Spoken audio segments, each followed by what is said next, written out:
இந்த சம்பவத்தில் ஆண்டவர் என்ன அவர்களிடத்தில் எதிர்பார்க்கிறார், அவர்கள் ஆண்டவரிடத்தில் என்ன எதிர்பார்க்கிறார்? ஊழியத்தில் ஊழியம் செய்ய போக வேண்டும். 2 பேரும் சேர்ந்தால்தான் ஊழியம் நடக்கும். மனிதன் சொல்ல வேண்டும், ஆண்டவர் செயல்பட வேண்டும். இந்த 2 காரியம் கண்டிப்பாக இருக்கணும். ஒன்மேன் ஒன்று சைடாக போய்கிட்டு இருந்தால் ஊழியம் வளராது. நான் நட்டேன், அப்போலோ நீர் பாய்ச்சினான், தேவனே விளைய செய்தான். ஓடுகிறவனாலும் அல்ல, விரும்புகிறவனாலும் அல்ல, இறங்குகிற தேவனாலே, பலத்தினாலும் அல்ல, பராக்கிரமத்தினாலும் அல்ல, கர்த்தருடைய ஆவியினாலே ஆகும். என்ன? அப்போ நம்ம எதை செய்தாலும் யார் ஒருத்தர் நம்ம கூட இருக்கணும்? ஆண்டவர். ஆண்டவர் இல்லாமல் நம்ம எதை செய்தாலும் மொத்தத்தில் 0 தான். ஆண்டவர் தான் முக்கியம். நல்லா புரிஞ்சுக்கோங்க. இப்போ இந்த 40 நாள் ஆண்டவர் டைம் கொடுக்குறார். இவங்க இந்த 40 நாள் பிதாவின் இடத்தில் ஏறி போகிறதுக்கு முன்னால் இவர்களோட அவர் உலாவுகிறார். இவர்கள் அவர் செக் பண்ணுறார். 40 நாளில் இவங்க என்ன செய்கிறாங்க, சீடர்கள் என் ஊழியத்தை செய்வாங்களா அப்படின்னு. இவங்ககிட்ட இருந்த குணம் என்னன்னா, உயிர் தெழுதலை மறந்துட்டாங்க, சுவிசேஷ ஊழியம் செய்யணுங்கிறதையும் மறந்துட்டாங்க. இந்த 11 பேர்கிட்ட இருந்த கேரக்டர் என்னன்னா, உயிர் தெழுதலை சுத்தமாக மறந்துட்டாங்க. இது ஒரு பெரிய பிரச்சனை. உயிர் தெழுதலை சுத்தமாக மறந்துட்டாங்க. ஆண்டவர் உயிரோடு எழும்புவார்னு என்ன இல்லை, நம்பிக்கையே இல்லை. நம்பிக்கையே இல்லை. இன்னைக்கு ஒரு பெரிய பிரச்சனை. ஆண்டவர் என் கூட இருக்கிறார் அப்படிங்கிற நம்பிக்கை நம்ம கூட இல்லை, நமக்கு இல்லாமல் போயிடுது. அதுதான் இன்னைக்கு இருக்கிற பெரிய பிரச்சனையாக இருக்குது. சரிதானா? நிறைய பேருடைய வாழ்க்கையில் ஆண்டவர் என் கூட இருக்கிறார், உயிரோடு என் கூட இருக்கிறார் என்ன அப்படிங்கிறத யாருக்குமே சொல்ல முடியல. லூக்கா 24ஆம் அதிகாரத்துக்கு வாங்க.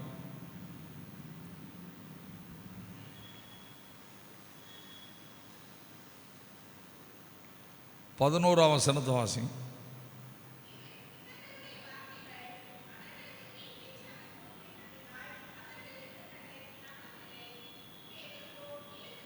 போதும். அவர்கள் இவர்களை நம்பவில்லை. அவர்கள் இவைகளை நம்பவில்லை. புரியுதா? 19ஆம் வசனத்தை வாசிங்க.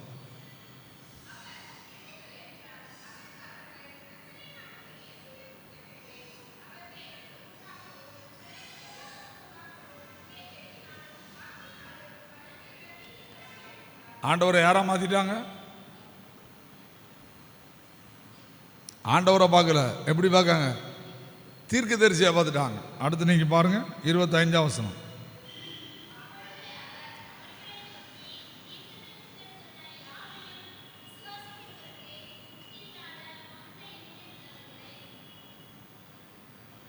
இருதயம் எப்படி ஆகி போச்சு? மந்து இருதயம் ஆகி போச்சு. புத்தி இல்லை, புரிந்துகிடுற சக்தி இல்லை. இயேசு உயிரோடு எழுப்பிட்டாருன்னு நம்பவே முடியல. என்ன? இயேசு உயிரோடு எழுப்பிட்டாருன்னு நம்ப முடியல. அதனால தான் வீட்டை விட்டே வெளியே வருது. பயத்துக்கு என்ன ரீசன்? இயேசு தன்னோட கூட இருக்கிறார், அந்த உணர்வு இல்லை. நிறைய பிரச்சனைக்கு பயத்துக்கு காரணமே என்னன்னா, ஆண்டவர் செயல்பட முடியாமல் போறதுக்கு காரணம் பயம். ஒரு காரணம் என்ன? பைபிள் என்ன சொல்லுங்க? 1 யோவான் 4:18 அன்பிலே பயமில்லை, பூரண அன்பு பயத்தை புறமே தள்ளும். என்ன? அன்பில்லாதவன் தேவனை அறிய மாட்டான், கடவுளை அறிய முடியாது.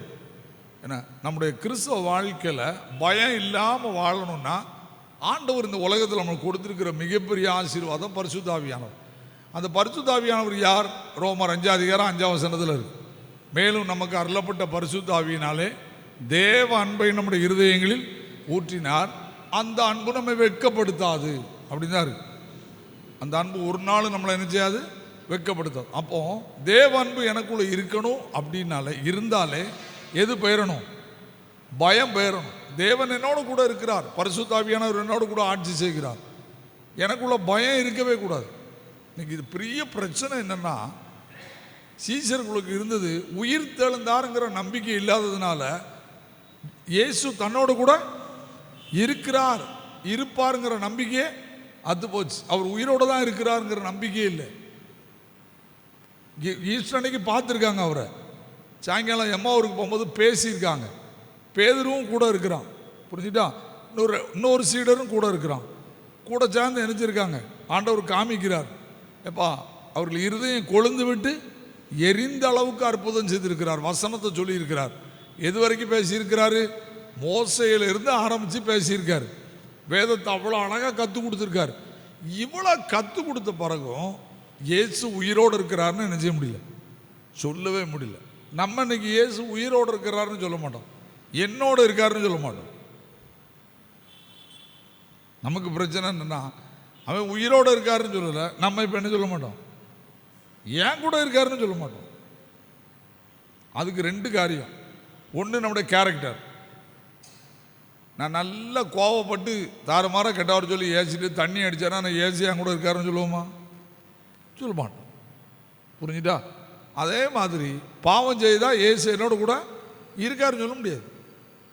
ஆனால் ரட்சிக்கப்பட்ட ஒரு மனிதனுக்குள்ளே இருக்கிற வரக்கூடிய முதல் தைரியமே என்ன தெரியுமா? எனக்குள்ள ஒருத்தர் வந்து விட்டார். இது இல்லைன்னா ஆட்டோமேட்டிக்காக பயம் வந்து. இதுதான் முதல்ல சீசிட்டு இருந்துச்சு. பயம் வந்ததுக்கு ரீசனே தான். இப்போ பயத்துக்கு அவங்க என்ன சொல்யூஷன் தேடுறாங்கன்னு பார்க்கணும். பூட்டிய வீட்டுக்குள்ளே போய் உட்காந்துக்கிட்டாங்க. பயத்துக்கு என்ன சொல்யூஷன்? பூட்டிய வீட்டுக்குள்ளே போய் படுத்துக்கிட்டாங்க. ஒரு வீட்டுக்குள்ளே ஒரு ஆளுக்கு பயமாக இருக்குன்னு வைங்களேன், கதவை பூட்டிட்டு தலைவலியை எழுத்து மூடிடுவான். பார்த்துருக்கீங்களா? எதுக்கு? எதுக்கு? பயம் இருக்குன்னு தருது. ஒன்று வெளியே மக்களோட மக்களாக வரணும். வீட்டை போய் கதவை பூட்டிட்டு எதை மூடிக்கிடுவான்? தலையை மூடிடுவான். ஏன்? பயம் எங்கே இருக்கு? உள்ளத்தில் இருக்கா வெளியே இருக்கா? உள்ளத்தில். உள்ளே இருந்தால் எங்கே தான் வரணும்? மக்களோட மக்களாக வந்து உட்காரணும். தலைவலியாக மூடுனானா பயம் கூடுமா குறையுமா? கூடும். கூட தான் செய்யும், குறையாது. அப்போ பூட்டிய வீட்டுக்குள்ளே இருந்தவனும் 12 பேர் 11 பேர் என்ன பேசியிருப்பாங்க? நீங்கள் தான் சொல்லணும். இதை கொஞ்சம் அப்படி தியானம் பண்ணி எல்லாம் சிரிப்பாக இருக்கும். என்ன பேசியிருப்பாங்க? தெரியாமலாடா படகை விட்டுட்டு இப்படி விட்டுட்டு போவார்னு அவனுக்காக தெரியுமா? ஐயா இப்படி சீக்கிரமாக விட்டுட்டு போயிட்டார, அப்படி தானே? இந்த பேச்சு தான் அடுத்த வாரம் இவங்களை எங்கே கொண்டு போச்சு? கடற்கரையை கொண்டு போச்சு. 21 அதிகாரத்துக்குள்ள வந்தீங்கன்னா அடுத்த வாரம் நடந்த சம்பவம் கடற்கரையை கொண்டு போயிட்டு, எப்பா இனிமேல் இவரை நம்பி புண்ணியம் இல்லை, எங்கே போயிடுவோம், மீன் பிடிக்க போவோன்ட்டு பேதர் தான் கூப்பிட்டான். யோவானு கூட போயிட்டான். அதான் அதில் வைத்திருச்சல். யோவானு கூட கிளம்பிட்டான்.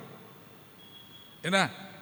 அப்போ நம்முடைய வாழ்க்கையில் சம்பாசனை எப்படி வந்துரும்னா, நமக்குள்ள இருதயத்துக்குள்ளே இருக்கிற பயத்தினால என்ன வந்துடும்?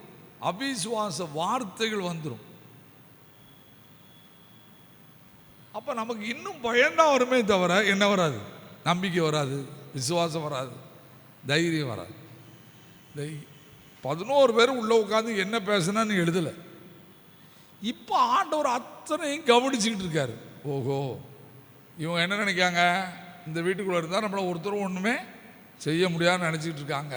அப்படி அதனால தான் ஆண்டவர் என்ன பார்த்தாருன்னா, பூட்டிய வீட்டுக்குள்ளே உள்ளே போயிட்டார். வீடு பூட்டி தான் இருக்குது. நம்மால் 11 பேர் உள்ளே உட்காந்துருக்காங்க. இவர் எங்கே போயிட்டார்? உள்ளே போயிட்டார். எங்கே போயிட்டார்? உள்ளே போயிட்டார். உள்ளே போன பிறகு ஆண்டவரே எப்படி வந்தீர்னு கேட்டார்களா? இவ்வளோ வல்லமை உள்ளவரா நீர், உம்பரால் எங்களை காப்பாற்ற முடியுங்கிற நம்பிக்கை இருந்துச்சா? இல்லை. என்ன சொல்லுதானோ பாருங்க, ஆண்டவர் என்ன சொல்கிறா? பூட்டி இருக்கிற நடுவே வந்து உங்களுக்கு சமாதானம். முதல்ல என்ன தான் சொல்கிறாரு? எப்பா நான் உங்களுக்கு சமாதானம் பண்ணதாப்பா வந்தேன், உங்களோட நான் சமாதானமாக பேசதாப்பா வந்தேன். ஏன்னா நான் அவரை பார்த்து பேயின்னு சொல்லிடக்கூடாது, அதுக்காக தான் உங்களுக்கு சமாதானம் சொன்னார். சொல்லிட்டு தம்முடைய கைகளையும் விலாவையும் அவர்களுக்கு காண்பித்தார். இப்போ நான் ஒரு கேள்வி கேட்க போகிறேன். எல்லாரும் இன்னைக்கு கவனிங்க. எத்தனை வருஷம் பிரசங்கம் கேட்டிருக்காங்க? எத்தனை வருஷம் பிரசங்கம் கேட்டிருக்காங்க? 3.5 வருஷம். எத்தனை வருஷம் கூட இருந்திருக்காங்க? எத்தனை வருஷம் கூட இருந்திருக்காங்க? 3.5 வருஷம் கூட இருந்திருக்காங்க. வந்து கையை வைத்து சமாதானம் சொல்லும்போது இயேசுன்னு தெரியுமா தெரியாதா? சத்தமே வர மாட்டேங்குது. 3.5 வருஷம் ஒன்றா உட்காந்து சாப்பிட்ருக்காங்க. இப்போ அவர் வீட்டுக்குள்ளே வந்துட்டார். வந்து கையை வைத்து உங்களுக்கு சமாதானம் சொல்கிறாரு. எவனாவது ஆண்டவரே தோத்துறோம் வந்திருக்காக நன்றி, நீ உயிரோடு தான் இருக்கிறேன்னு கேட்டனா இவன் அவ்வளோ எப்படி இருந்திருப்பான் தெரியுமா? எனக்கு ஏன் அவர் கையையும் காலையும் காமிச்சார் தெரியுமா?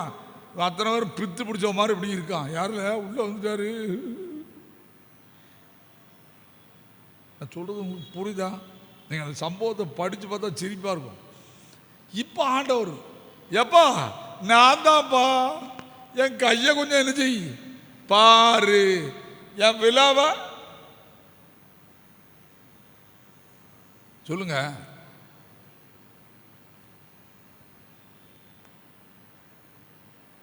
நல்லா புரிஞ்சுக்கோ. நான் செத்தவன் தான் உயிரோடு வந்திருக்கடா, நான் தான் வந்திருக்கேன், என் கையை நல்லா பாரு. நான் தான் ஐடென்டி பண்ண வேண்டிய வேலை யாருக்கு வந்துட்டு? சத்தமோடு சொல்லுங்க, ஏசுக்கு வந்துட்டு.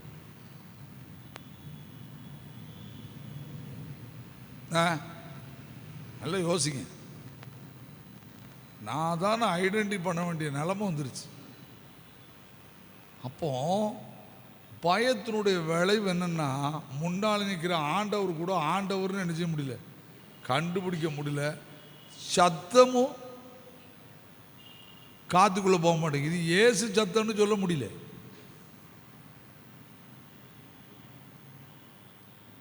இவங்க எப்படி சுவிசேஷம் சொல்லுவாங்க?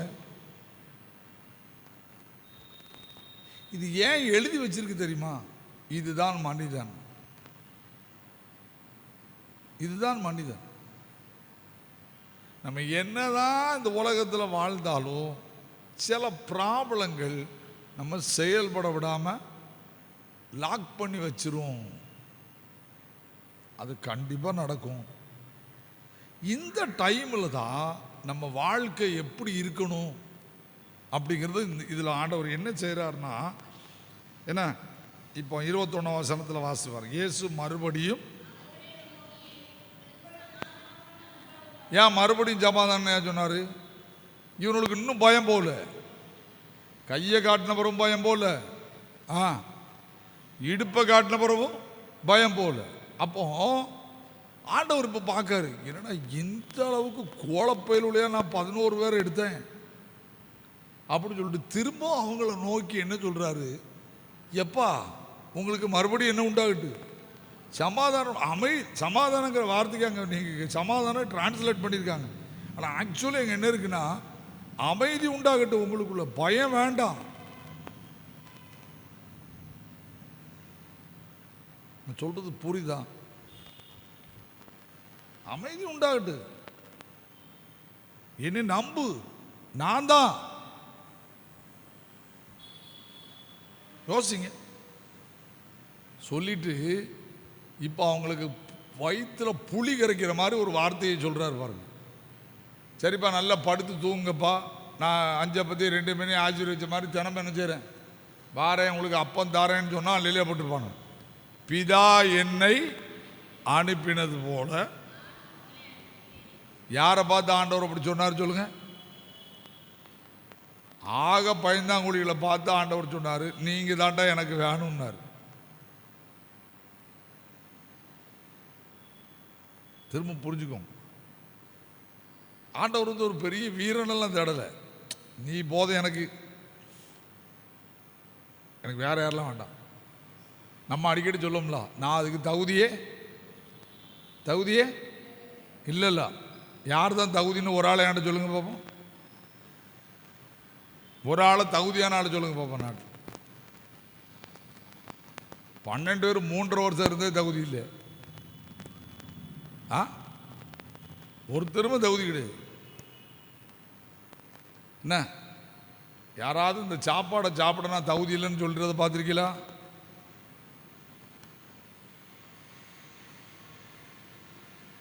சொல்லுட்டான், வேலை சொல்லுங்க செய்வான். இப்போ புரிஞ்சுக்கோங்க, ஆண்டவர் இவங்களை வந்து எப்படி பார்க்காருன்னா, டேய் நீங்கள் இப்படி தாடா இருப்பீங்க, எனக்கு உங்களை பற்றி நல்லாவே தெரியும்டா, நீங்கள் பயந்தாங்குழி இப்படி தாடா இருப்பீங்க, நீங்கள் தாடா எனக்கு வேணும், நான் உங்களை தாடா தெரிந்தெடுத்திருக்கேன், நீங்கள் என்னை தெரிந்து கொள்ளவில்லை, நான் உங்களை தெரிந்து கொண்டேன், நான் தெரிந்து கொண்டது அவ்வளோ ஓட்டப்பானதாடா, கவலைப்படாது, என்னால் அடைக்க முடியும். யோசிங்க, ஆண்டவர் நம்மளுடைய தைரியத்தெல்லாம் பார்க்கறது இல்லைங்க, நம்மளுடைய பவர்லாம் அவர் பார்க்கறது இல்லை, ஆளுமைத்தன்மைலாம் அவர் பார்க்கறது இல்லை. அவருக்கு தேவை ஒரு மனுஷன், யாரையும் மாற்ற அவரால் முடியும். இதுதான் ரொம்ப முக்கியம்.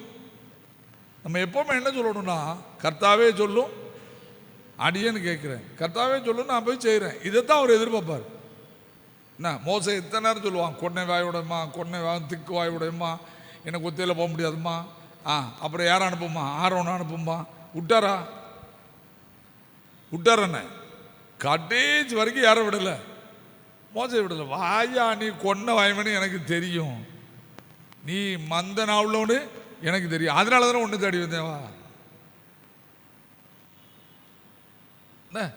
இப்போ அவர் இந்த 11 பேரையும் விட மாட்டேங்கார். இப்போ அவர் என்ன செய்கிறாரு, அவர்கள் மேல் ஊதுறாரு. என்ன செய்கிறாரா, ஊதி பரிசுத்த ஆவியை பெற்றுக்கொள்ளுங்கள் சொல்கிறார். ஏன் தெரியுமா, இப்பவும் பயம் போகல இவனுக்குள்ள, ஆவியானவர் வர்றதுக்கு இன்னொரு கிட்டத்தட்ட எத்தனை நாள் இருக்குது, ஒரு 30 நாள் இருக்குது, அதுக்குள்ளே இவனுக்கு கொஞ்சமாக அது ஸ்ட்ரென்த்து கிடைக்கிட்டு அப்படின்னு சொல்லி பூணு ஊதுறாரு. அங்கே எல்லாரும் கீழே விழுந்தானா, இந்த சத்தமே வர மாட்டேங்குது. ஏங்க யாராவது பின்னால் விழுந்தானா முன்னால் விழுந்தானா, ஏன் ஊதுனது ஏசு. என்ன இப்போ நம்மால் ஊதிட்டாளவனை பற்றிலாம், நம்மால் ஊதுறானவனை பற்றிலாம் என்ன, இந்த டிவியில் ஊதுவானோ பொத்துனா அவ்வளோ விழுந்துடும். ஊதுறவனும் பேய், ஊழ்றவனும் பேய் தான்.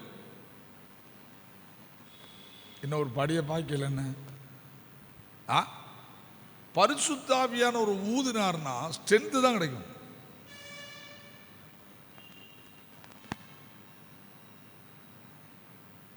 நல்லா புரிஞ்சுக்கோ, பரிசுத்தாவியானவர் என் மேலே இறங்கியிருக்கிறார், நான் இல்லைன்னு சொல்லவே இல்லை.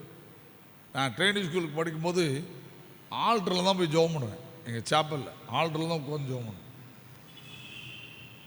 அன்றைக்கி நான் நல்லூரில் ஒரு மீட்டிங் முடிச்சுட்டு வரேன், நல்லூருக்கு போயிருக்கேன். அங்கே ஒரு சின்ன மீட்டிங்கில் என்னை பேச சொன்னாங்க. பேசிட்டு நான் வில்சன் ஒரு 2-3 பேர் சேர்ந்து வாரோம். எனக்குள்ள ஒரு வேதனை, ஆண்டவரே என்னால் தெளிவான வார்த்தையை நல்லூரில் சொல்ல முடியல. அப்போ ஆண்டவர் என்னோட பேசினார், நீ பலப்படலடா அப்படின்னு. நான் பஸ்ஸில் வரும்போது திரும்ப ஆண்டவரே நீ பலப்படலை, நீ பலப்படலை, அதான் பிரச்சனை, வேறு ஒன்றுமே இல்லை அப்படிங்காரு. எனக்கு பலன்னா என்னன்னே தெரியாது. ட்ரைனிங் ஸ்கூலில் இருந்து நேராக அவனும் எல்லோரும் ரூமுக்கு போனால் நான் நேராக இங்கே வந்துட்டேன், சர்ச்சுக்குள்ளே வந்துட்டேன். என்ன வந்து முழங்கால் போட்ட உடனே அழுகுறேன், ஏங்கி அழுகுறேன். ஆண்டவரே ஊழியமே வேண்டாம், ஆளை விட்டுரும், நான் ஏதோ ஒரு வாத்தியார் வேலை பார்த்துட்டு ஒரு யூனியன் ஸ்கூலில் போய் பொழைச்சிக்கிறேன், இது ஒப்பேராது மனுஷனுக்கு, பிரசங்கம் பண்ணுறதுக்கு என்ன கஷ்டமாக இருக்குது அப்படி சொல்லி அழுகிறேன். அப்போ எனக்கு ஆண்டவர் திடீர்னு என் காதில் சொன்னார், என் கிருபை உனக்கு போதும், உன்னுடைய பலவீனத்தில் என்னுடைய பலன் பூரணமாய் விளங்கும்னு சொல்லதாங்க செய்தார். அவ்வளோதான். என் உடம்புல என்னை அறியாமல் வாயை திறந்து நான் ஸ்தோத்திரம் சொல்ல ஆரம்பித்தேன். என் கண்ணில் தாரதாரையாக கண்ணீர் வடி. அது எப்படி ஊர்ஜிதம் பண்ணார் தெரியுமா? அவ்வளோ பயந்தாங்கூடியே இருந்தேன்னா ஒரு 15-20 நாள் கழித்து சாயங்காலம் ஜோம் பண்ணிகிட்டு இருக்கேன், அதே இடத்துல ஒரு ரூமில் உட்காந்து அப்புறம் ஜோம் பண்ணேன். அப்போது ஒரு பையன் சூசைடு பண்ண வந்திருக்கான். அவனுக்கு ஃபீஸ் கட்டலை அவங்க அப்பா. அவன் வந்து எங்களோட வேணால் கைலாசபுரம் பக்கம் உள்ள உடனே அவன் சூசைடு பண்ணிடுறன்னு வந்திருக்கான். தொட்டியில் வந்து கைகளை வந்திருக்கான், நல்லா முகெல்லாம் கழுவிட்டு பவுடர் போட்டு போய் சூசைடு பண்ணணும்னு பிளான் பண்ணிருக்கான். நான் ரூமுக்குள்ளே உட்காந்து ஜோம் பண்ணுறவன், ஆண்டவரே தற்கொலை செய்ய வேண்டும் என்று வந்திருக்கவனை சந்தியுன்னு அழுதுருக்கேன். நான் 20 நிமிஷம் கதறி அழுதுருக்கேன். அவன் எனக்கு தெரியாமல் ரூமுக்குள்ளே வந்து உட்காந்துருக்கான். நான் ஜோம் பண்ணி முடிச்சோடனே நீ எப்போ வந்தான்னு கேட்டேன். நீங்கள் தானே என்னை சொல்லி ஜோம் பண்ணேன்னா. அவனை ஏதோ ஜோம் பண்ணேன் அப்படின்னு. என்ன ஜோம் பண்ணேன்? நீங்கள் என் பேரை சொன்னீல, ஆண்டவரை சூசைடு பண்ண போகிறான், இவனை காப்பாற்றுன்னு சொன்னீல. அப்போ தான் அவன் சொல்கிறான் நடந்த சம்பவம். நீ போ, நாளைக்கு காலைல உனக்கு எவனா பணம் கட்டியிருப்பான் போ அப்படின்னு. அடுத்த நாள் காலைல பிரின்சிபல் சொல்கிறாரு, தம்பி உனக்கு பணம் யாரோ கட்டிட்டாங்கன்னு. யார் கட்டினாலும் அவனுக்கு தெரியாது. அன்னைக்கு தான் எனக்குள்ள என்ன வந்துச்சு, தைரியம் வந்துச்சு. அதுக்கப்புறம் நான் பிரசங்கம் பண்ணுறதுக்கு பயந்ததே கிடையாது.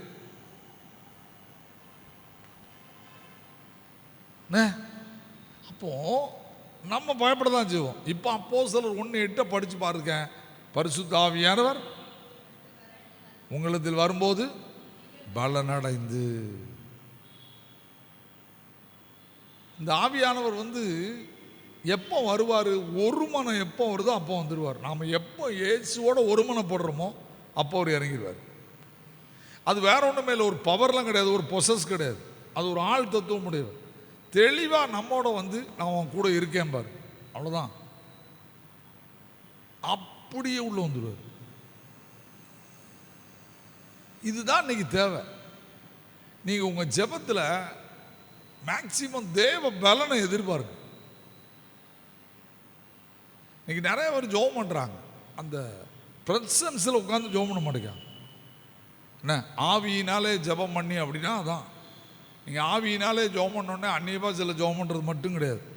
ஆவியினாலே ஜெபம் பண்ணுறதுன்னா இயேசு கிறிஸ்துவே ப்ரேயர் பாயிண்ட் கொடுப்பார். பரிசுத்த ஆவியானவர் இந்த காரியத்துக்காக ஜெபம் பண்ணு சொல்லுவார். அப்படி ஜெபம் பண்ணால் ஆச்சரியமாக இருக்கும், அந்த காரியம் அப்படியே நடக்கும். இதான் பரிசுத்த ஆவியானவர் நம்ம கூட இருக்கிறதுக்கு அடையாளம். இப்போ இந்த பரிசுத்த ஆவியானவர் இன்னும் ஊத்துறதுக்கு நாளாகணும். ஆனால் இவங்களுக்குள்ள ஒரு ஸ்ட்ரென்த்து கொடுக்கறதுக்கு, பயம் போக்குறதுக்கு இந்த பரிசுத்த ஆவியை ஊதி என்ன சொல்கிறாரு, இப்போ நான் உங்களை பயன்படுத்த போகிறேன் அப்படிங்கிறார். எவருடைய பாவங்களை மன்னிக்கிறீர்களோ அவருடைய பாவங்களை நானும் மன்னிச்சிருவேன் அப்படிங்கிறார்.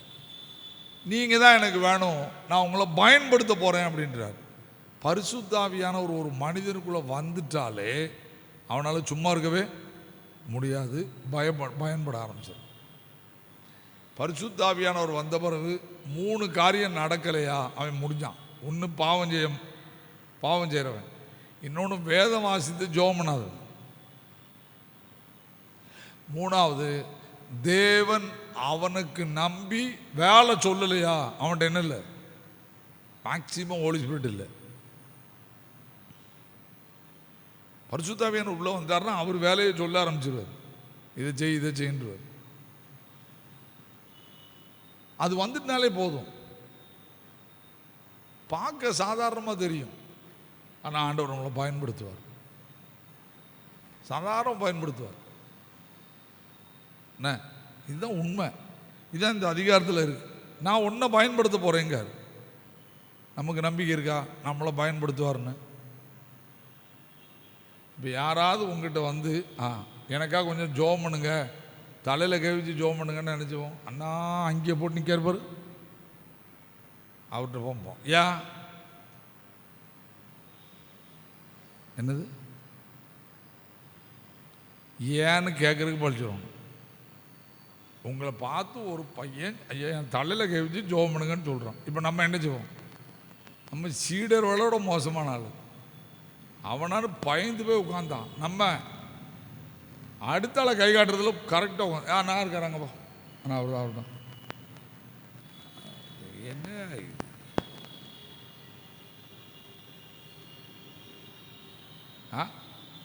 50 வருஷம் இயேசுவோட வாழ்கிறீங்க, ஒரு சின்ன தலையில் சிலுவை போடுறதுக்கு என்ன இருக்கு சொல்லுங்க? பயமா இருக்கு.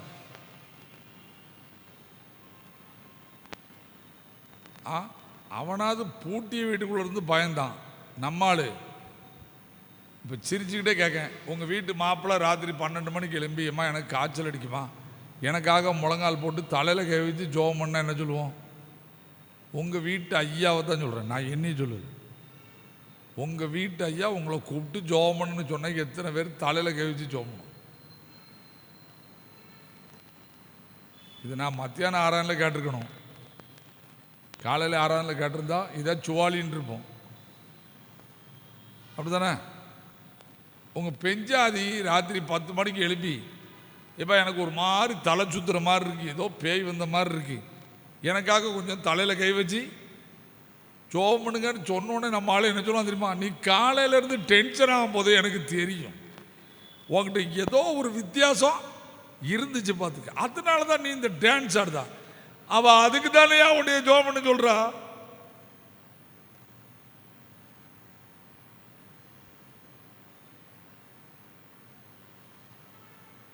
தைரியமாக வர மாட்டேங்க, என்ன தைரியம் வர மாட்டேங்க. ரெண்டே தைரியத்தை மட்டும் சொல்லி முடிக்கிறேன். 1 சாமுவேல் 14ஆம் அதிகாரத்தில் சவுலுக்கு கடைசி வரைக்கும் என்ன வரல? தைரியம் வரவே இல்லை. 40 நாள் ஓடி ஓடி என்ன செய்யறான்? கோலியாத்தை பார்த்தோன்னே ஒளிறான். ஏன் ஒளிறான்? ஏன் ஒளிறான்? மனம் திரும்புதலே வரல, சாத்தான் அவனுக்குள்ள போயிட்டான். உணர்வே வரமாட்டேன்.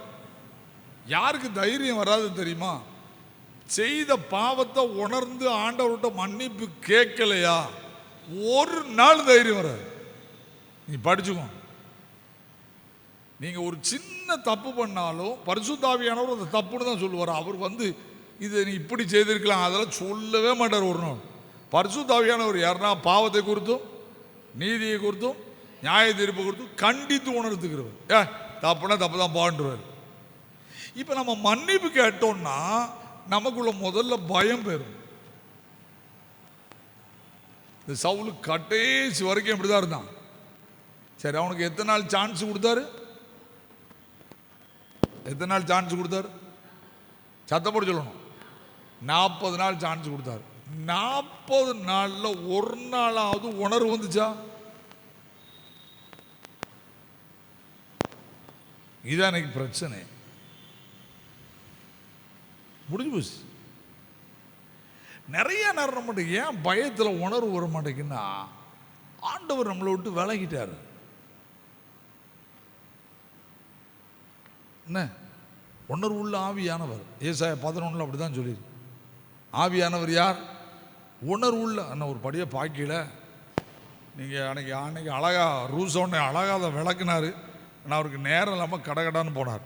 நீங்கள் பரிசுத்த ஆவியானவர் யார் அப்படின்னு சொன்னால் உணர்வு உள்ள ஆவியானவர். வெறும் ஆவியானவர் இல்லை.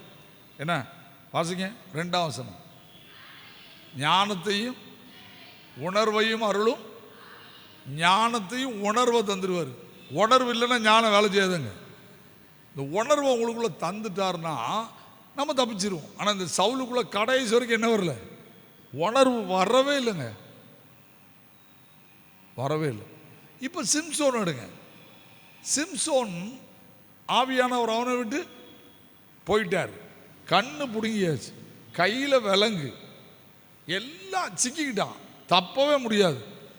அவன் இப்படி மாட்டலை, சவுல் இப்படி மாட்டலை, இவன் எல்லாமே முடிஞ்சிட்டான். ஆனால் நம்ம ஆளுக்கு ஒரு நம்பிக்கை வந்துச்சு.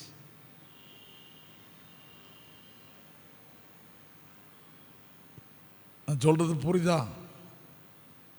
சவுலுக்குள்ள 40 நாள் என்ன வரல? சத்தப்படி சொல்லுங்க. உணர்வு வரல. ஆனால் அவன் கை கட்டப்படலை, கண்ணு பிடுங்கப்படலை, எதுவுமே நடக்கலை. ஆனால் உணர்வே வரல. ஆனால் சிம்சோனுக்கு கண்ணு பிடுங்கப்பட்டுட்டு விலங்க கையில் மாட்டிட்டாங்க, கேவலப்படுத்துறாங்க. என்ன யோசிங்க. அவனுக்குள்ள என்ன வருதுன்னா, ஷா நம்ம ஆண்டவருக்கு ரொம்ப என்ன பண்ணிட்டோமே, பாவம் பண்ணிட்டோமேன்னு சொல்லிட்டு அந்த சின்ன பையன்தான் ஒருத்தனை கூப்பிட்டு வராங்க. நீங்கள் அதை படித்து பார்த்தீங்கன்னா சிரிப்பாக இருக்கும். வெறும் கிறுக்க நோவு போல தெரியுது பெரிசனு. என்ன அவனை கொண்டு விட்றான். இவனை நினச்சிட்டான் இனிமேல் பெலனே வரான்னு நினச்சான். 2 தூணுக்கு இடையில நிற்கான். அவனை நடத்துறது ஒரு சின்ன பையன். இப்போ அவன்கிட்ட கேட்கான், எப்பா இந்த தூணையும் அந்த தூணையும் கொஞ்சம் பிடிச்சி விடுன்றான். அவனுக்கு தெரிஞ்சிருச்சு, ஓ இந்த தூணில் தான் இந்த பில்டிங் எரிஞ்சுக்கிட்டு இருக்கு, நின்றுக்கிட்டு இருக்கு. நீங்கள் பைபிளை படித்து பார்த்தீங்கன்னா சிரிப்பாக இருக்கும். இந்த ஒரு விசை என்னை நினைத்தருளும், என் ஆத்மா இந்த பெலிஸ்தரோடு மாடியே கடவுதுன்னா.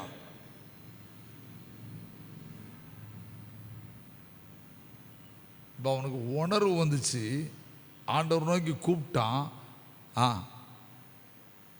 மறுபடியும் ஸ்ட்ரென்த் வந்துச்சு, பலன் வந்துச்சு. உங்கள் வாழ்க்கையில் பயம், திகில், பிரச்சனை, போராட்டம் இது இல்லாமல் வாழ முடியாது. என்ன செய்யணும்? இயேசுவே எனக்குள்ள வாரும். இதை சொல்றதுக்குமா பிரசங்கியார் வேணும்? சொல்லுங்க. இதை சொல்றதுக்குமா பிரசங்கியார் வேணும்? ஆண்டவர் நம்மளை பயன்படுத்தணுமா? நம்ம வாயிலிருந்து எடுபட முடியாத ஒரு வார்த்தை என்ன தெரியுமா? இயேசு கிறிஸ்து என்கிற நாமம். இதை விட்டுட்டீங்கன்னா முடிஞ்சிங்க. கடவுளே, தேவனே, அப்பனே இதெல்லாம் தூக்கி தூர போடுங்க. இதிலெல்லாம் பிசாசு ஆடாது. என்னதான் சொல்லணும்? இயேசு கிறிஸ்துவை தான் கூப்பிடணும். ஆமாம். என்ன? கர்த்தரின் நாமம் பலத்த துருகம், நீதிமான் அதற்குள் ஓடி. என்ன? 1 கொரிந்தியர் 15:57 இருக்கு. கர்த்தராய் இயேசு கிறிஸ்துவின் நாமத்தினாலே ஜெயம் கொடுக்கிற தேவனுக்கு அவருடைய நாமத்தை யூஸ் பண்ண பழகணும். இன்னைக்கு நம்ம வாயில் என்ன வர மாட்டேங்கி. நீங்கள் அந்த காலத்தில் ஒரு கால் இடறிட்டா கூட கிறிஸ்தவ பிள்ளையில பார்த்தோன்னே கண்டுபிடிச்சலாம், இயேசுவே ரட்சியுமா. இப்போ பாருங்க, ஒரு கெட்டவர் சொல்கிறான், இயேசுவே ரட்சின்னு உடனே சொல்லுவான். அந்த காலத்தில் சொல்லி கொடுத்தாங்க. என்ன? ஒரு பாட்டு சொல்லி கொடுத்தாங்க. உங்களுக்கு எத்தனை பேருக்கு தெரிந்த? எதிர்த்து நில் பிசாசு ஓடி போவான், இயேசுவின் நாமத்தை சொல்லு ஓடி போவான்பாங்க. நம்மால் இப்போ என்ன சொல்லுதான்? பேய் பிடிச்சிட்டா அவ்வளோதான்றான். அந்த காலத்தில் சொல்லி கொடுத்த பாட்டெல்லாம் பார்த்தீங்கன்னா எதிர்த்து நில் ஓடிடுவான். அது எதிர்த்து நிற்கிறதுக்கு இயேசு கிறிஸ்துங்கிற வார்த்தையை யூஸ் பண்ணு, ஓட ஆரம்பிச்சிருவான். இந்த உணர்வும் நமக்கு வரலன்னா ஒன்றுமே செய்ய முடியாது. நான் ஒரு கதையை சொல்லி முடிக்க போகிறேன். ஒரு வேட்டைக்கு ஒருத்தன் போனான். ராத்திரி வேட்டைக்கு போய்கிட்டே இருக்கான். என்ன? அவன் போயிட்டான். நைட்டு 2 மணி ஆச்சு. நைட்டு 10 மணி தாண்டிட்டு 1 ஆச்சு 2 ஆச்சு, இடம் தெரியல, திருப்பி வர முடியல. அங்கே பேய்கள் நிறைஞ்ச காடு. இவன் கிறிஸ்தவன். ஆனால் இவன் என்ன பண்ணான் தெரியுமா? இவனுக்கு தெரியும் தப்பணுன்னா இயேசு தான் நம்மளை தப்ப முடியும். என்ன பண்ணான்னா, சுற்றி வட்டமாக ஒரு கம்பெடுத்து கோடு போட்டான். இது எனக்கு சண்டை கிளாஸில் சொல்லி தந்த கதை.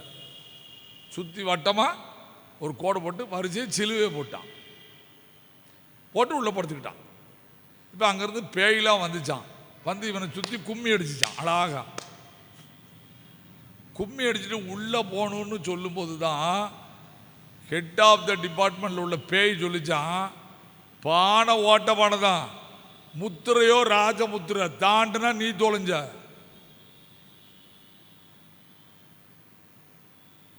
பானை என்ன பானை தான்?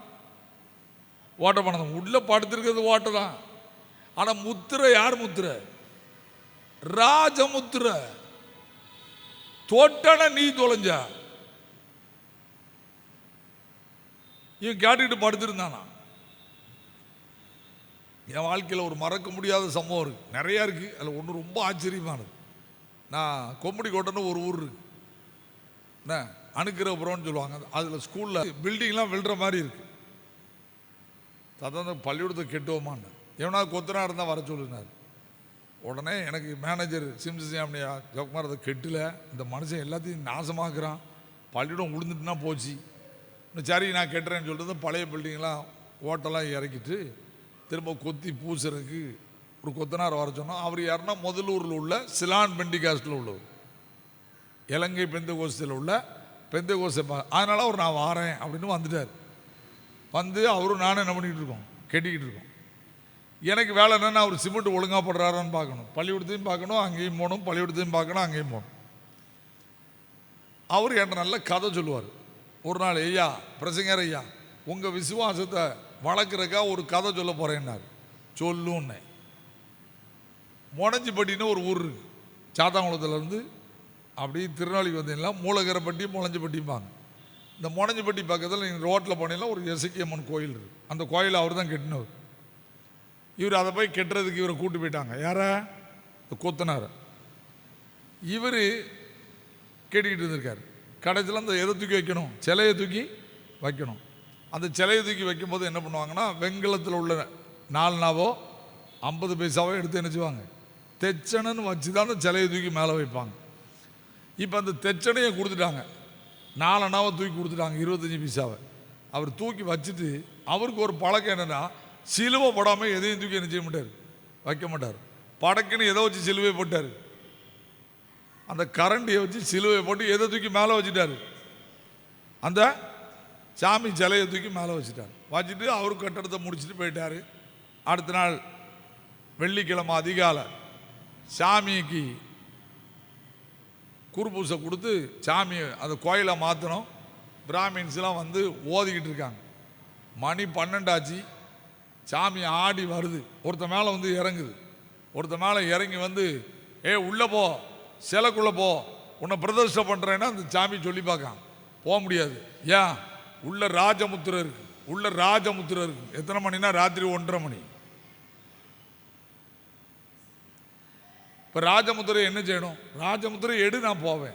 அது வச்சது யாரு? கொத்தனார். இப்போ இங்கேருந்து ஒரு ட்ரக்கர் எடுத்துகிட்டு எங்கே போகிறானுங்க? முதலூரில் போய் அவர் வீட்டை தட்டி, கிட்டத்தட்ட 15 கிலோமீட்டர் தட்டி அவரை எழுப்பிட்டு, அவர் என்னல வாங்க அப்படி தூக்கி அவரை உள்ளே போட்டு வந்துட்டானு. அவர் கரண்டி ஒன்றுமே வேண்டாம், நீ முதல்ல ஏறிட்டானோ, அங்கே வச்சு சொல்லலை, வரும்போதான் கேட்டிருக்காங்க. நீ எங்கள் கோயிலில் உங்கள் முத்திரை என்ன போட்டா? இவருக்கு முத்திரைன்னா வேலைங்கள நல்லா தூங்கிட்டு இருக்காரு. இவருங்க வந்துட்டார். வந்து சாமி ஆடி டங்கண்ட டங்கண்ட டங்கண்ட டங்கண்ட ஆடிக்கிட்டு, நீ தானே முத்திரை போட்டானோன்னு அடப்பா அப்படின்னு இருக்காரு. உடனே இந்த பேய்க்கு கொண்டு அவர்கிட்ட பேச முடியல. உனக்கு என்னன்னு கேட்டிருக்காரு. ஒழுங்காக சொல்லி நான் பதில் சொல்கிறேன். நீ முத்திரை போட்டிருக்கால, ராஜ முத்திரை. அப்போ தான் இவருக்கு ஞாபகம் வருது, போகும் நம்ம என்ன போட்டோம். உடனே அவர் நின்றுக்கிட்டு எல்லாரும் முன்னாலே சொல்லியிருக்காரு, ஏன் முட்டா பயலுடா, அவர் சொன்ன வார்த்தை அப்படியே சொல்கிறேன், முட்டா பயலுடா, ஒரு சிலுவை அடையாளத்துக்கும் சாமி உள்ளே இறங்க மாட்டேங்குது, இதை போய் வணங்கிட்டு இருக்கலன்னு இருக்காரு. உடனே அதை பிடிச்சி ஆட்டியிருக்காரு. என்ன செய்யிட்டு வந்துட்டு உள்ளே பார்த்தா என்ன இருந்திருக்கு சொல்லுங்க? சிலுவை. திரும்ப அதை எடுத்து சாந்தெல்லாம் உடைச்சிட்டு திரும்ப வேற ஒரு 4 நாள் எடுத்து அதில் வச்சு இவர் கரண்டியை வச்சு சாந்து போட சொன்னா இவருக்கு எதாவது வருது. போடாத சொன்னது யாரில்லாம சாமியாடி. உடனே அவர் நீங்களே கட்டுங்களேன்ட்டு போயிட்டார். இன்னொரு கொத்தனாரை வர வச்சு கட்டி 3 மணிக்கு சாமி எங்கே போயிருக்கு? சேலைக்குள்ளே போயிருக்கு. நான் அந்த வழியாக போகும்போது வரும்போதெல்லாம் பார்ப்பேன், சிலுவைக்கு ஓடின சாமி இன்னையில் தான் இருக்காம. நீ புரிஞ்சுக்கோங்க, இந்த சிலுவை அடையாளத்துக்கு அவ்வளோ வல்லமை இருக்குன்னு ஒரு கிறிஸ்தவனுக்கு நம்பிக்கை கிடையாது. நான் என் லைஃப்பில் பார்த்துட்டே வரேன். என்ன எனக்கு தெரிஞ்சங்க ஒரு ஹெட்மாஸ்டருங்க, நான் இதை சொல்லக்கூடாது ஆனால் சொல்கிறேன். எங்கள் அப்பாவுக்கு ரொம்ப ஃப்ரெண்டு. அவர் அப்போவுமே ஆர்எஸ்எஸ். அவர் ஒரு நாள் எங்கள் வீட்டுக்கு வராரு. நான் எங்கள் அப்பாவுக்கு பையன் அவருக்கு தெரியாது. அவர் நடந்து வரார். அவர் வெள்ளூருங்கிற ஸ்கூலில் மிடில் ஸ்கூல் ஹெச்எம்மாக இருக்கார். எங்கள் ஐயா பேரூரில் இருக்கார்.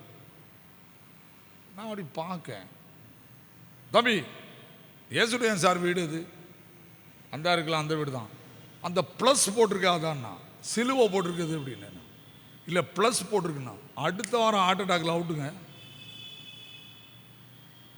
நெக்ஸ்ட் வீக் எங்கள் அப்பா ஏண்ட வந்து சொன்னார், இல்லை அந்த ஆள் ஓண்ட என்ன சொன்னான் அப்படின்றார். எப்போ அவன் சிலுவை அடையாளம் சொன்னேன், அவன் ப்ளஸ்ன்னு சொன்னான். இல்லை பள்ளிக்கூடத்தில் போய் உட்காந்தான் பொத்துன்னு விழுந்தான், செத்து போனால. அவங்கள்ட்ட என்ன சொல்கிறேன்னு தெரியுமா? உனக்கு சிலுவைன்னு சொல்ல மாட்டா அமுக்கிக்கிட்டே இருக்கணும். அதுக்கு என்ன பேர் வச்சா? கர்த்தர் தம்முடைய நாமத்தை வீணிலே வழங்குகிறவனை சொல்லுங்க கொன்னே விடுவார். உனக்கு பிடிக்கலன்னா ஒதுக்கி போயிரு. அப்போ சுவிசேஷம் நமக்குள்ள வளரணும்னா, நம்ம போய் சொல்லணும்னா தைரியம் என்ன செய்யணும்? வரணும். ஏசு ஏன் கூட இருக்காருன்னு, இந்த ஏசு ஏன் கூட இருந்தாருன்னா, நான் ஏசு ஏசுன்னு கூப்பிட்டுக்கிட்டே இருப்பேன். என் பெஞ்சாதி நானும் பக்கத்தில் படுத்துருக்கோன்னு வைங்களேன், எனக்கு வயிற்று வலிக்கு, நான் என் பெஞ்சாதியை பார்த்து ஏம்மா அப்படின்னு சொல்லுவானா? ஏன் டீச்சர்னு சொல்லுவானா? உள்ளதை சொல்லுவான்.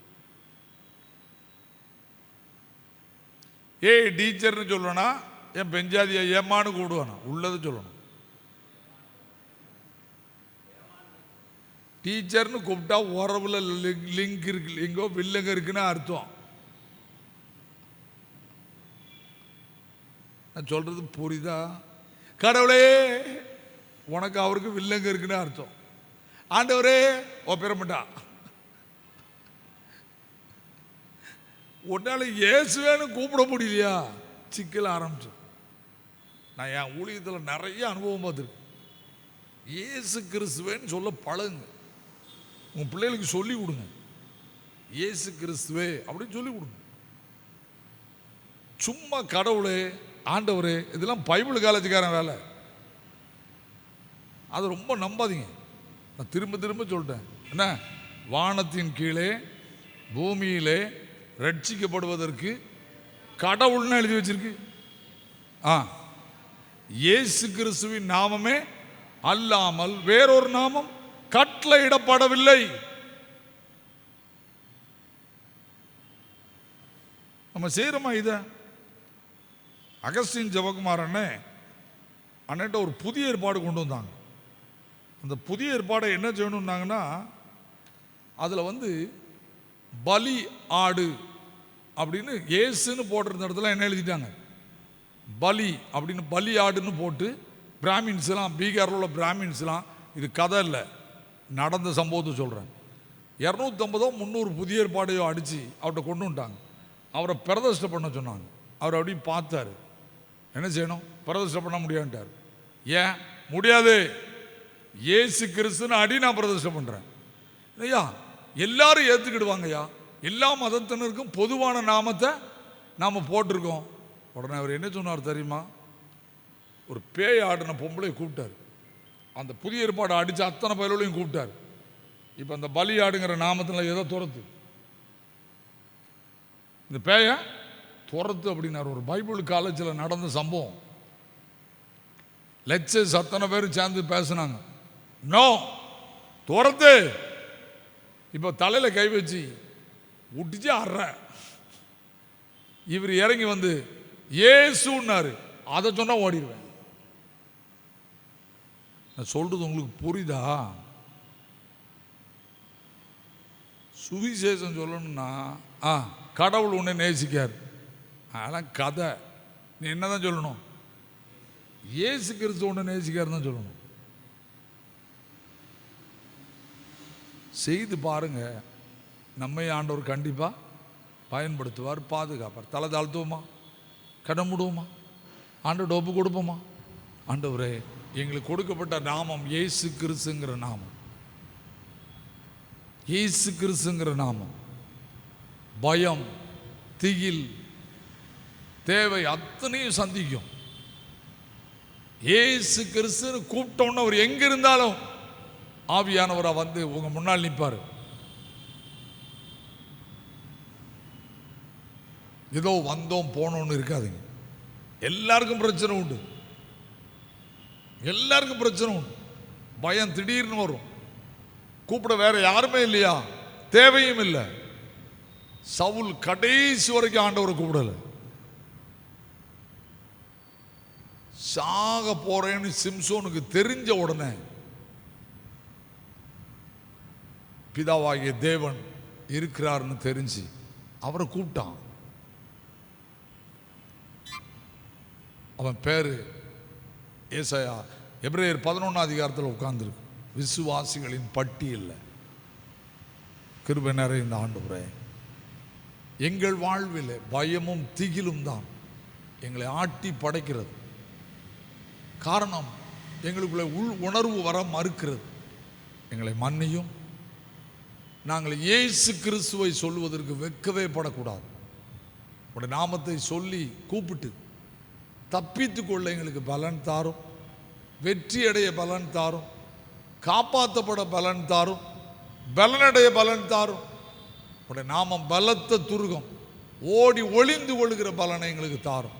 வந்திருக்கிற அத்தனை பேருடைய வாயிலும் இயேசு கிறிஸ்துன்னு சொல்லி கூப்பிடுகிற கிருபைகளை தந்து வழி நடத்தி ஆசீர்வதி.